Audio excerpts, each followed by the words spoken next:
Merci de votre fidélité, merci surtout de nous regarder sur Espace TV. Mesdames et messieurs, c'est maintenant l'heure de votre émission. Vous le savez, tout le lundi, quand il est 21 h, nous vous embarquons dans notre voyage politique. Nous vous emmenons dans les différents QG des différents partis politiques. Nous vous montrons tout ce qu'ils ont dit et tout ce qu'ils ont fait durant le week-end. L'émission s'appelle Politiquement Correct et c'est diffusé uniquement sur Espace TV. Vous le savez également, ici, seulement 3 acteurs ont la légitimité de s'y exprimer. C'est d'abord les hommes politiques, c'est ensuite nous les journalistes, mais c'est surtout vous qui nous regardez à travers vos petits écrans.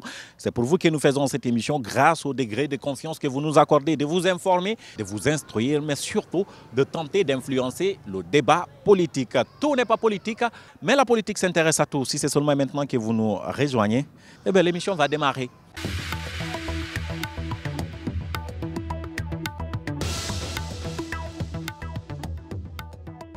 Vous montrez tout ce qui se passe dans les différents QG des différents partis politiques, les déclarations politiques, les discours des hommes politiques, l'ambiance politique.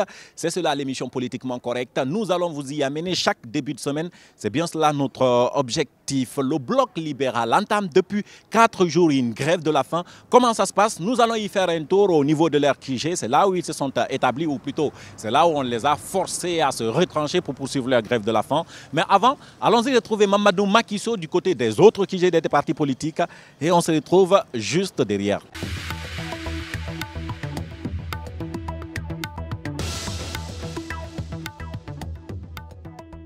Nous traitons de l'actualité politique dans cette émission Politiquement Correcte et nous sommes au siège de l'Union des forces démocratiques de Guinée, l'UFDG, le principal parti de l'opposition. On va écouter des discours dans cette émission, mais aussi on va faire des interviews politiques liées à l'actualité. Vous le savez, tout récemment, l'opposition s'était réunie du côté de CBG, le QG de l'UFDG, où vraiment des décisions ont été annoncées en ce qui concerne les manifestations de rue qui vont se poursuivre pour revendiquer non seulement l'installation des conseillers communaux à l'issue de l'élection qui s'est tenue le 4 février, vous le savez, c'était l'année dernière. Donc du coup, nous allons rentrer et écouter des discours à l'Assemblée générale qui est présidée par le président de l'UFDG, et là Cellou Dalein Diallo, lui-même en personne. A tout de suite dans ce QG.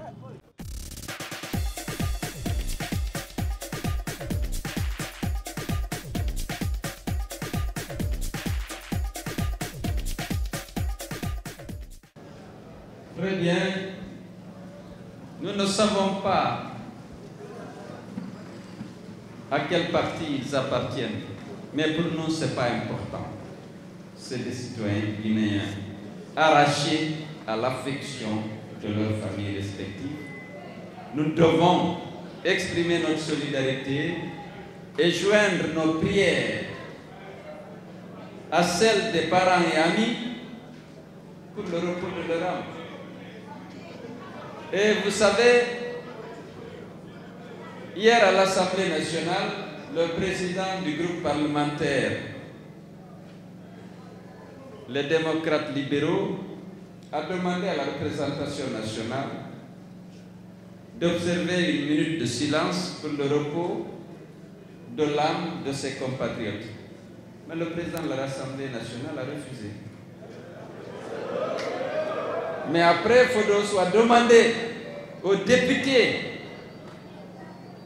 du l'UFDG de se lever et de le faire. Bien évidemment, beaucoup de députés aussi du LPG ont suivi malgré la consigne donnée par le président de l'Assemblée nationale. Autour de la mort, les Guinéens doivent se réconcilier. C'est la haine et la violence utilisés par le clan Alpha Condé doivent être ignorés lorsqu'il y a un malheur qui frappe notre pays. Notre appartenance à cette Guinée doit primer sur notre appartenance à des partis politiques ou à des groupes particuliers. C'est pourquoi l'UFDG continue de se battre pour les droits du citoyen guinéen, quel que soit le parti politique dans lequel il milite. L'autre qui milite dans le parti adverse, dans le parti d'une autre sensibilité, c'est un frère. Ils sont autorisés par la loi fondamentale de choisir le parti dans lequel ils adhèrent. mais la nation est au-dessus des partis. Nous sommes une nation. Lorsqu'il y a une menace qui pèse sur l'intégrité territoriale, sur l'unité de la nation, nous devons nous retrouver et être unis et faire face en tant que Guinée. Et vous le savez, c'est autour de ces valeurs essentielles que nous partageons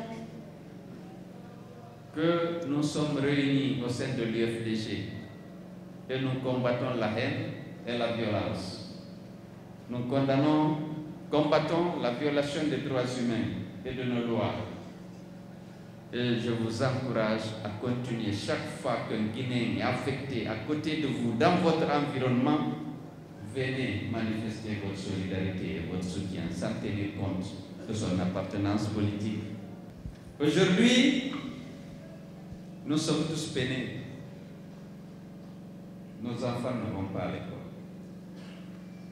On risque d'avoir une année blanche. On ne peut pas évaluer le coût d'une année blanche. Les enfants ne vont pas à l'école. Nous sommes en fin décembre, bientôt en fin décembre. Si le trimestre est consommé, selon les normes internationales, on doit décréter l'année blanche.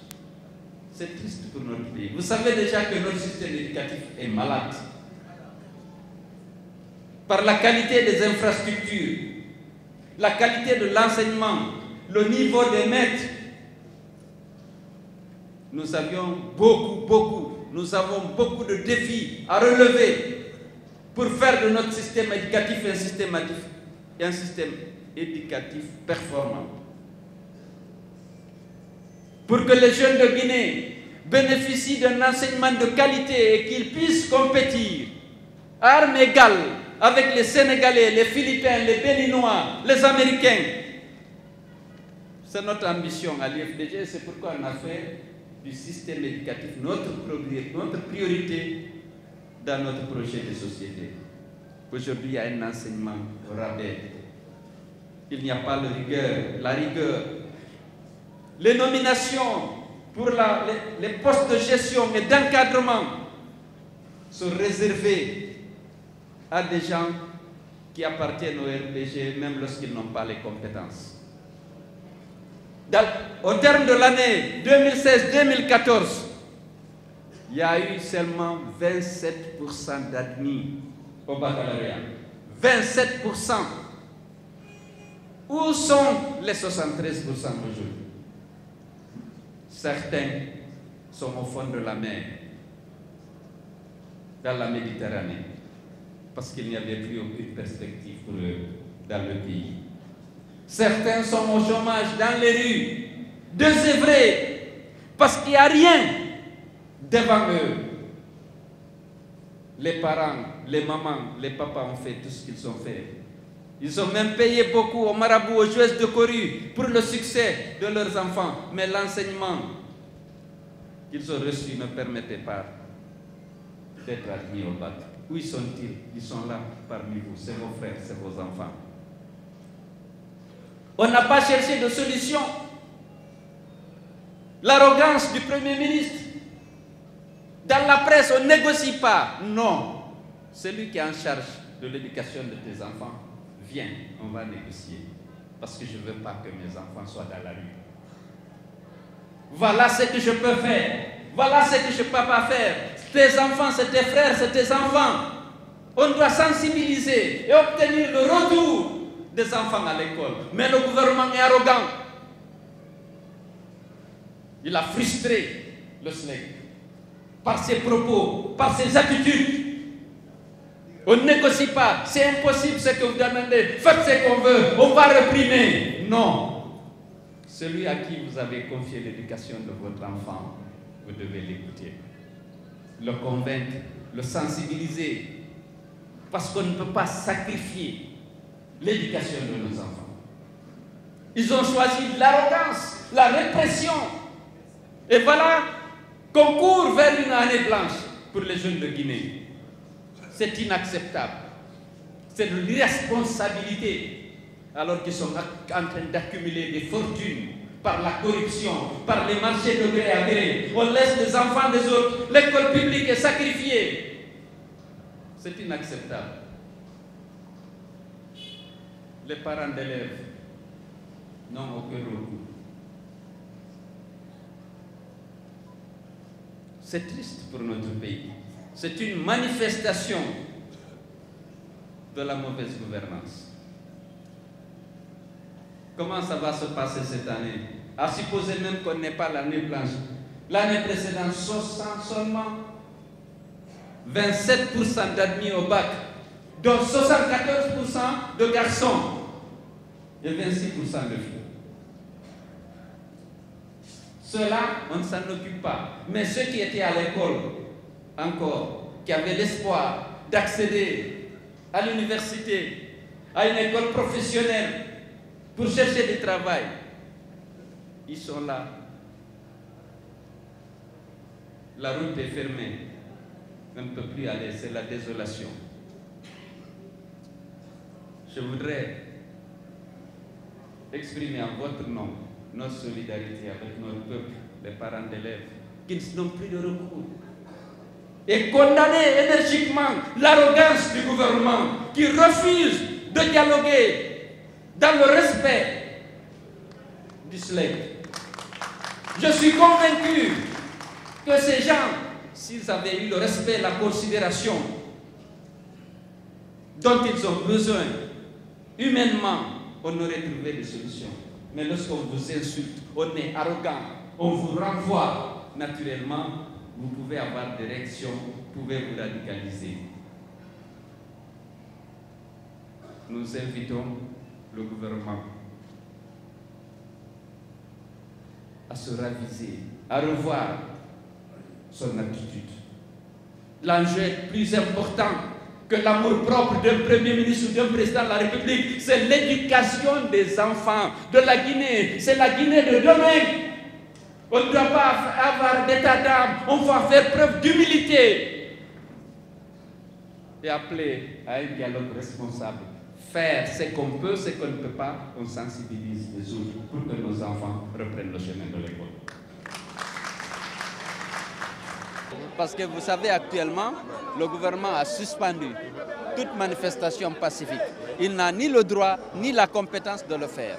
La Constitution a donné le droit aux citoyens d'organiser des manifestations dans les rues et sur les places publiques. Vous ne craignez pas des manifestations violentes? Non, nous ne sommes pas... Vous savez, chaque fois qu'on a voulu faire des manifestations... Je parle de la répression, bien entendu. La répression, écoutez, nous défendons nos droits, nous sommes prêts à prendre des doses de la gaz lacrymogène. C'est vraiment honteux pour la Guinée, c'est honteux pour eux de dire qu'eux, ils choisissent l'ordre et qu'ils suspendent la Constitution. Ils n'ont pas le droit de suspendre une partie de la Constitution. C'est extrêmement grave dans un pays. Lorsque la loi, le gouvernement assume de ne pas respecter la loi et de ne pas la faire respecter. Mais ici, ce n'est pas une itinéraire qui a été définie. Chacun quitte de son quartier pour allier un point B.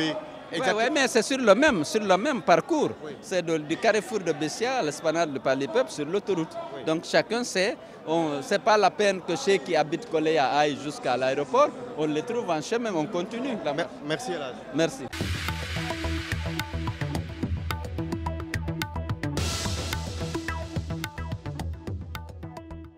Comme promis, nous poursuivons notre balade politique dans les QG des partis politiques et nous sommes ici au Modèle, le parti dirigé par Aliou Ba. Comme vous le savez, il a quitté le bloc libéral. Aujourd'hui, il se crée un mouvement autour de lui avec des jeunes qui, vous allez les voir dans cette assemblée générale qu'ils ont.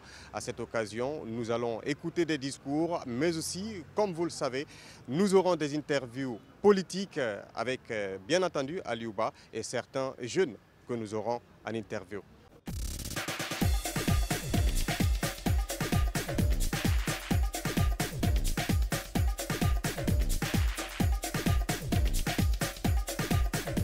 Nous sommes avec lui et Aliou Ba, bonsoir. Bonsoir. Alors, très rapidement, vous allez nous dire quelle est la nature de ces distinctions que vous venez d'obtenir à l'occasion donc de la cérémonie organisée par notre confrère Moussa Daraba du côté de... on ne va pas faire la publicité, voilà. Donc, du coup, dites-nous, c'est quoi exactement ces distinctions-là? Pourquoi vous avez mérité ça? Écoutez, je pense que la structure G-Awards qui a pensé à nous, qui a pensé au modèle, qui à travers son président, a pensé ainsi récompenser les efforts d'une jeunesse dynamique et ambitieuse de Guinée. Ce signal, nous l'interprétons, nous entendons cet appel-là et nous allons nous battre pour consolider cette confiance afin qu'à terme, que nos compatriotes n'aient pas à regretter de nous avoir choisis. Je suis parfaitement d'accord avec vous que le tableau politique n'est pas réluisant, dans la mesure où en Guinée, la politique rime plus avec violence et ethnocentrisme qu'avec des valeurs. Mais je pense aussi que les Guinéens sont d'accord avec moi que le modèle se démarque systématiquement de cette façon de faire de la politique. Nous avons toujours appelé à l'apaisement, nous avons toujours appelé à l'esprit républicain et nous faisons partie de ceux qui tirent le débat vers le haut. À chaque fois que nous sommes amenés à intervenir sur un sujet ou sur un autre qui concerne les intérêts de la République, nous essayons toujours de porter le débat à un niveau d'objectivité très élevé. Comment vous comptez réussir ce pari là où les autres ont échoué? À tout moment, on se retrouve autour de la table pour discuter autour des sujets politiques, des sujets électoralistes.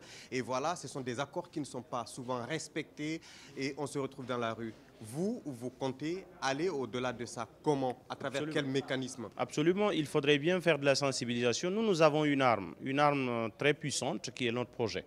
Notre projet de société, qui est d'ailleurs là en flyer que nous distribuons à nos compatriotes, nous leur démontrons la faisabilité de ce projet-là.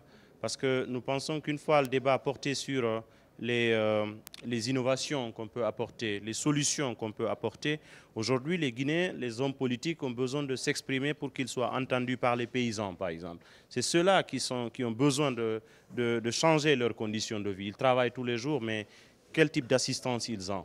Nous avons besoin de travailler sur les infrastructures parce que ce pays n'est pas encore un pays attractif. Ce n'est pas un pays d'opportunité, même pour ses propres enfants, encore moins pour les investisseurs étrangers. Nous avons besoin de ramener la confiance parce que c'est par la confiance qu'on construit un État. Nous avons dans notre vision des projets de réforme de notre système institutionnel parce que nous pensons qu'en Guinée, il n'y a pas que les hommes qui ont échoué. Mais le schéma politique en Guinée est un échec en soi. Donc il faudrait sortir du système présidentialiste fort pour faire en sorte qu'il y ait un minimum d'équilibre entre les pouvoirs. Nous sommes en train de proposer à ce qu'on reforme notre Assemblée nationale dans sa façon d'abord de faire élire les députés, mais aussi dans sa façon de fonctionner. Nous avons des grandes innovations. C'est pourquoi vous voyez les compatriotes venir vers le modèle, parce qu'à chaque fois que nous portons le langage sur le débat politique, ils voient effectivement que ce sont des jeunes ambitieux, mais qui disent des choses concrètes. Est-ce que cela annonce déjà les couleurs de la participation du modèle aux prochaines législatives, c'est ça? Oui, écoutez, par principe, un parti politique a vocation à participer à toutes les compétitions électorales. Quand le moment va arriver, bien entendu, les responsables du modèle vont en décider, mais a priori, il faut se dire que c'est un objectif majeur du parti. Il faudrait bien, l'Assemblée nationale, c'est l'espace de débat idéal dans une démocratie.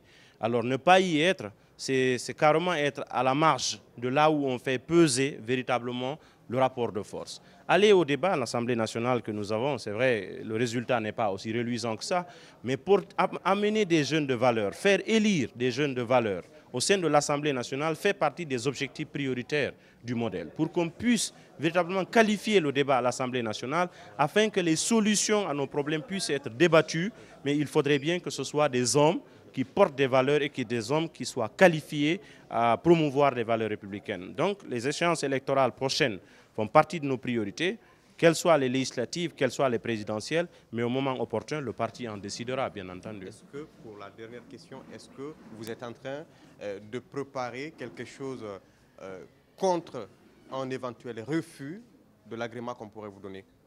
Bien écoutez, nous avons toujours dit, a priori, nous pensons que c'est une démarche administrative normale. Ouais. Mais la réalité nous impose aussi de comprendre que cette démarche administrative, elle est habituellement politisée. Parce que les difficultés d'obtenir un agrément pour les partis politiques et les médias d'ailleurs, les médias privés, ce sont des choses qui sont réelles. Mais nous, nous n'entendons pas négocier nos droits.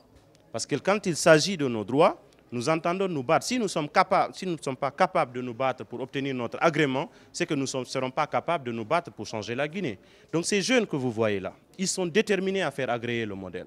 Et quand le moment va venir, pour le moment, nous utilisons tous les recours. Nous sommes des républicains, nous sommes respectueux des procédures légales, nous entendons y aller. Mais si par endroit, si quelqu'un pense que les prises de position du modèle gênent un individu ou un autre, une position ou une autre, cela ne nous intéresse pas parce que nous ne sommes pas venus dans la République pour aménager ou ménager des humeurs.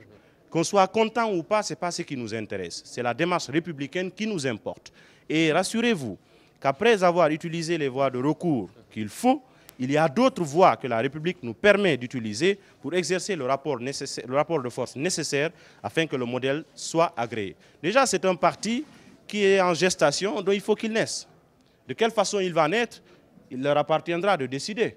Mais aux autorités, nous leur disons clairement que nous restons sereins, nous sommes dans la procédure, nous comptons sur leur esprit républicain, encore une fois, s'ils en ont un, mais ce qui est sûr, nous ne négocierons rien, mais nous obtiendrons nos droits dans le cadre strict de la loi.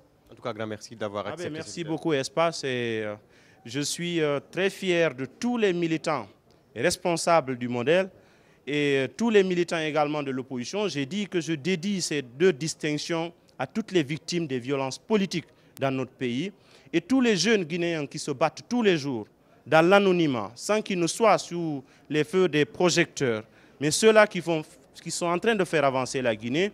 Alors je pense que cette distinction leur revient. Il y a eu des candidats, même aux élections locales, des jeunes qui ont fait beaucoup d'efforts. Je pense à tout ceci. Donc, alors c'est une jeunesse guinéenne dynamique et ambitieuse qui a été récompensée à travers la double distinction qui a été adressée à ma modeste personne. Mais que tous ces jeunes sachent que c'est à eux ce mérite-là et qu'ils doivent continuer de se battre pour que la Guinée soit débarrassée de l'hypocrisie, de l'opportunisme et que nous soyons un pays de mérite, un pays de rigueur et un pays d'excellence. Je vous remercie.